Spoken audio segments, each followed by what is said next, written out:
सिरियानं सन 2013 मध्ये रासायनिक अस्त्र प्रतिबंधक जाहीरनामा मान्य करूनही अनेकदा रासायनिक हल्ले केले।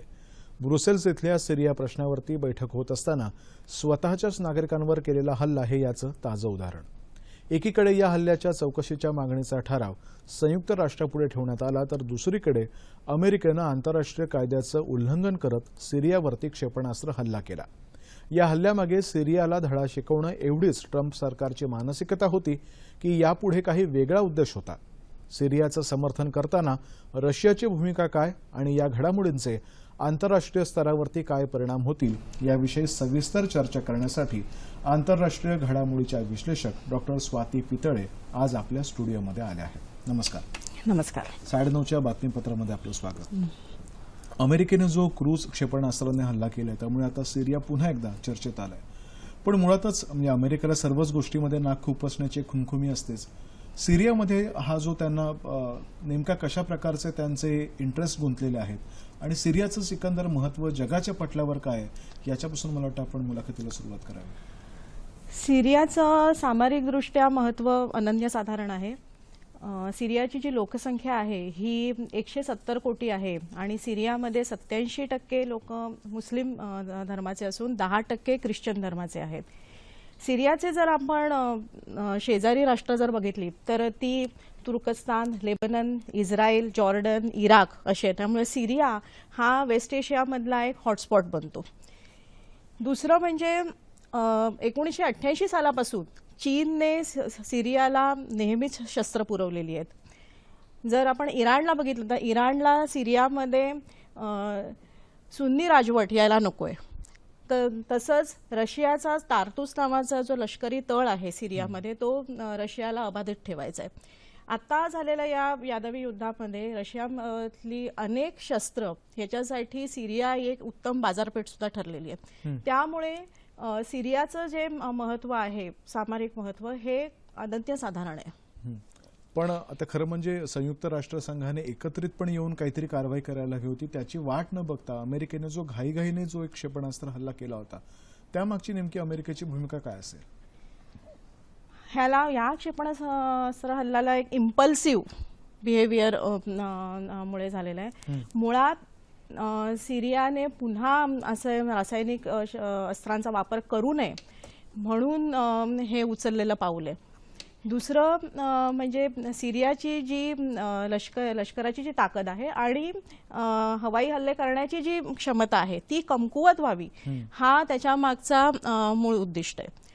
दुसरं असं आहे की अमेरिकेचं नेहमी असंच धोरण राहिलेलं आहे की आखातातील जे देश आहेत, वेस्ट एशियामधले जे देश आहेत यांच्याकडे असलेले जे केमिकल वेपन्स आहेत, रासायनिक अस्त्र आहेत याचा पूर्ण नाश आपण करावा असं अमेरिकेचं धोरण राहिलेलं आहे। पण आजतागायत अमेरिकेला कोणत्याही देशामध्ये ही केमिकल वेपन्स सापडलेली नाहीत आणि याच सिरियाचा एक दुसरा इराक होऊ नये अशी भीती अनेक शांतताप्रिय लोकांनी व्यक्त केलेली आहे। पण रासायनिक अस्त्रांचा वापर पुन्हा होऊ नये, एक वचक बसावं म्हणून अमेरिकेने हल्ला केला असं आपण म्हटलं। खरंच असा वचक बसू शकेल का? कारण हा रासायनिक अस्त्र वापरण्याची सिरियातली ही काही पहिलीच वेळ नाही आणि नागरिकांच्याच विरोधात, स्वतःच्याच नागरिकांच्या विरोधामध्ये अशी एक जहाल अस्त्र वापरण्यामागे सिरियाच्या प्रशासकांची तरी भूमिका नेमकी काय असेल? ह्याच्यात असं आहे की हे जे रासायनिक अस्त्र वापरली गेली ही आतापर्यंत 4 वेळा वापरली गेलेली आहेत। त्याची सुरुवात 2013 मार्चमध्ये झाली उत्तर सिरियामध्ये। त्याच्यानंतर ऑगस्ट 2013 मध्ये दमास्कस या शहरात झाली।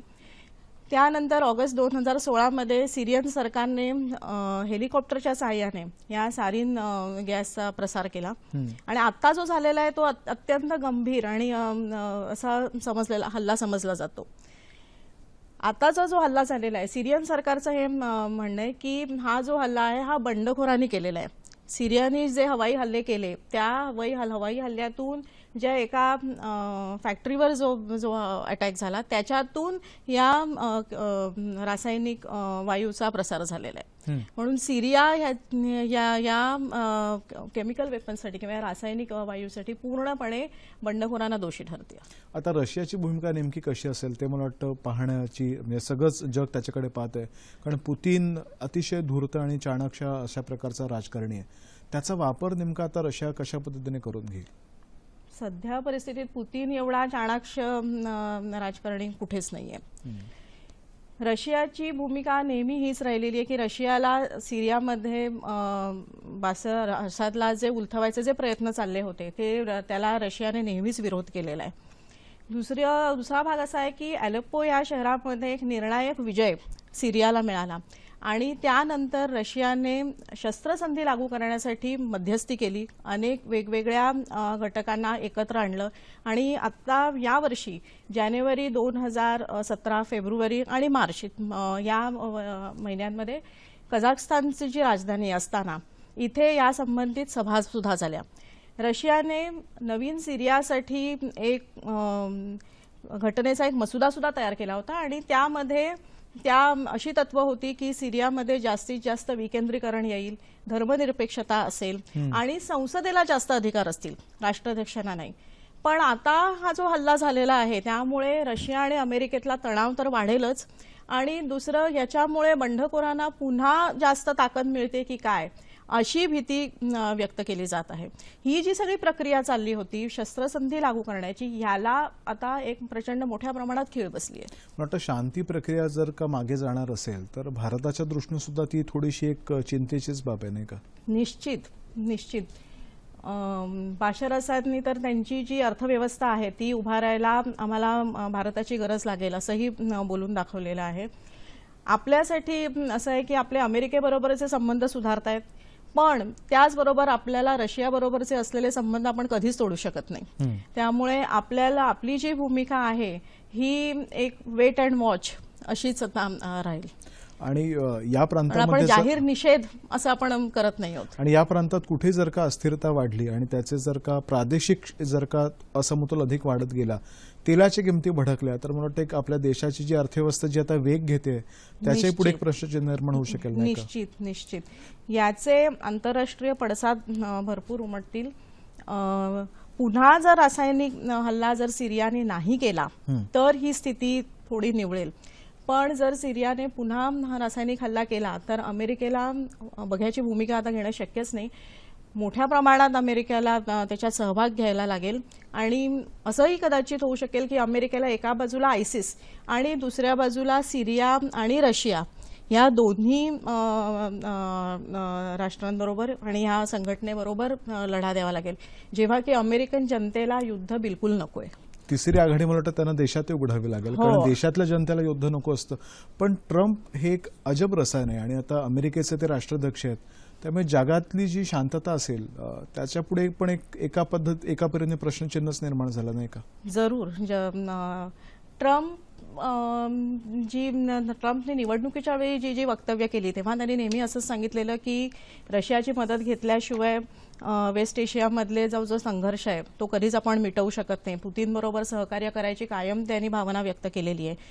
तसंच नाटोमधील इतर सदस्य देशांनी सुद्धा आर्थिक खर्च स्वतः जास्त उचलावा, अमेरिकेने ह्या वेस्ट एशियामधून बाहेर पडावं असंच तिने नेहमी अशी वक्तव्य केलेली आहेत. पण हा जो हल्ला झालेला आहे हा मी म्हणेन हा एक इम्पल्सिव्ह बिहेवियर आहे ट्रम्पचं, त्याच्यामुळे झालेलं आहे आणि याच्यामुळे एक नवीन शीतयुद्ध सुरू होऊ नये, कारण जेव्हा जेव्हा ह्या महासत्ता दुसऱ्या देशांमध्ये जाऊन हस्तक्षेप करतात तेव्हा त्या कधीही यशस्वी होत नाहीत. खरं, मला असं वाटतं की या सर्व प्रकरणामध्ये देव सर्वांना सुबुद्धी देव आणि कुठेतरी शांततेच्या दृष्टीने वाटचाल यापुढेच्या काळामध्ये सुरू व्हावी अशी आपण आशा व्यक्त करूयात. आपण इथे आलात आणि एका महत्त्वाच्या पण क्लिष्ट अशा आंतरराष्ट्रीय विषयावरती सोप्या शब्दात विवेचन केलं, याबद्दल धन्यवाद.